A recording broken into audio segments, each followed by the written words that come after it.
मैं मनीष झा बिहार से।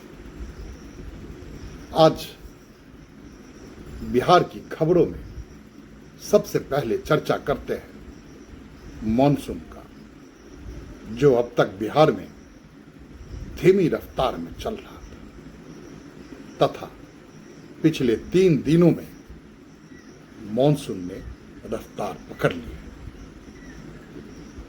और अब तक जो बिहार बारिश की बूंदों के लिए हलकान था, वहां अब रोपनी आरंभ हो गई है तथा इसमें 7% का इजाफा भी हो गया। इतना ही नहीं, पिछले वर्ष की तुलना में 3 गुना अधिक धान की रोपनी हो चुकी है।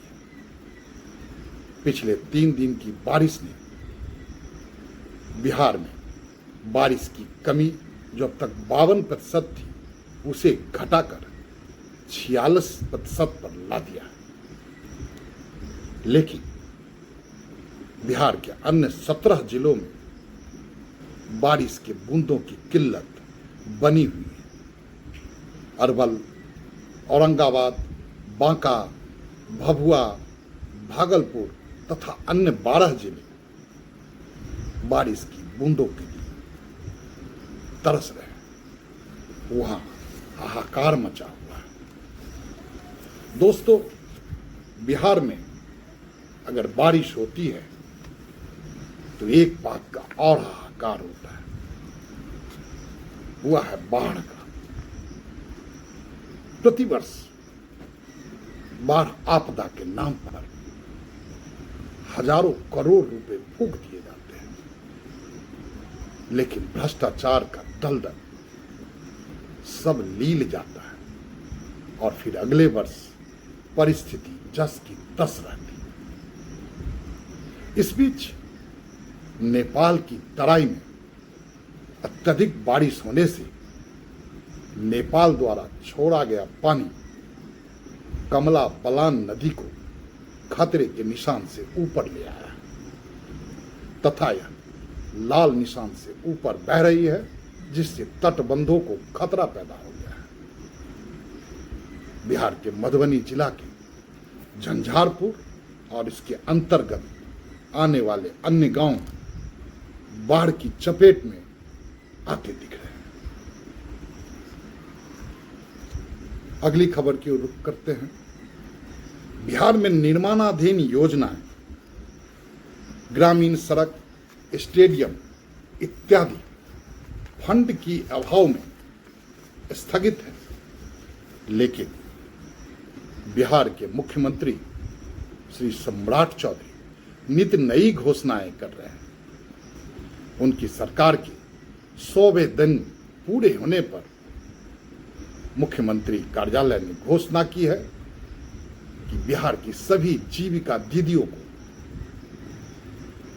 विकास की दूसरी किस्त जारी कर दी जाएगी। इससे पहले बिहार की 1,81,00,000 महिलाओं को उनके खाते में 10-10 हजार रुपए वितरित किए जा चुके हैं। मुख्यमंत्री प्रतिदिन हजारों करोड़ रुपए की विकास घोषणाएं करते हैं।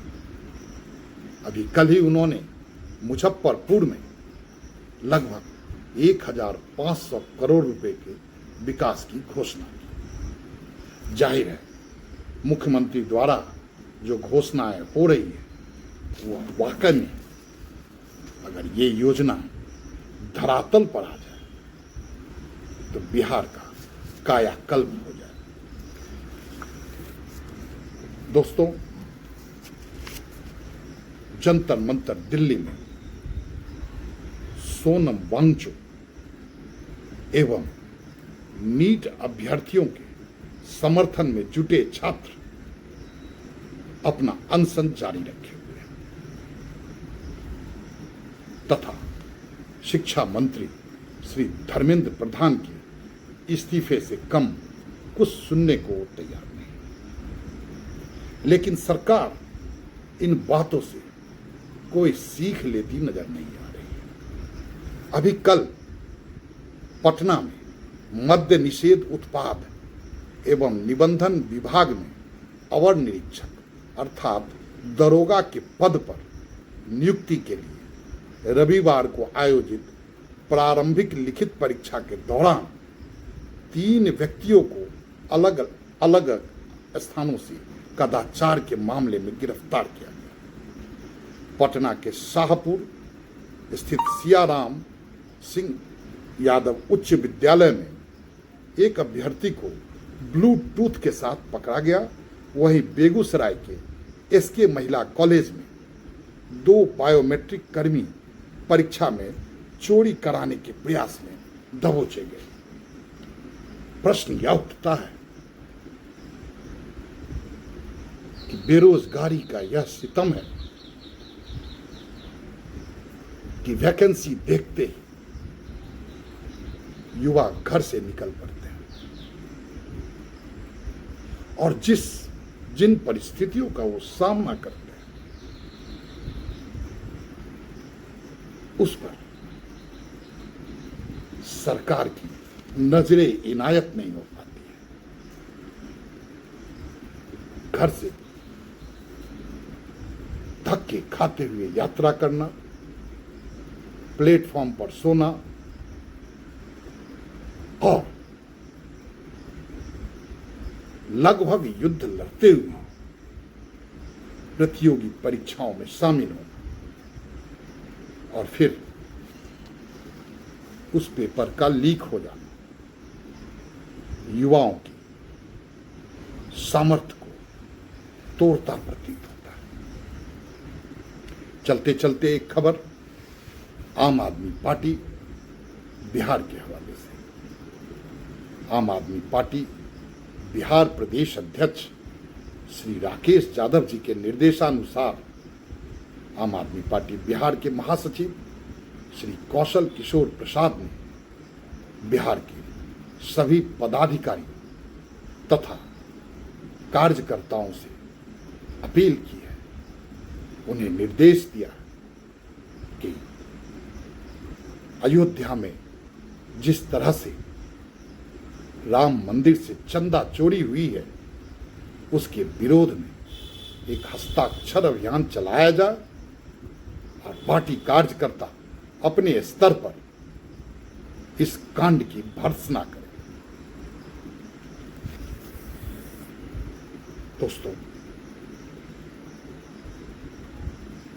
आज देश जिन परिस्थितियों और संकट से गुजर रहा है उस संकट से हम देशवासियों को इसे पार लगाना है।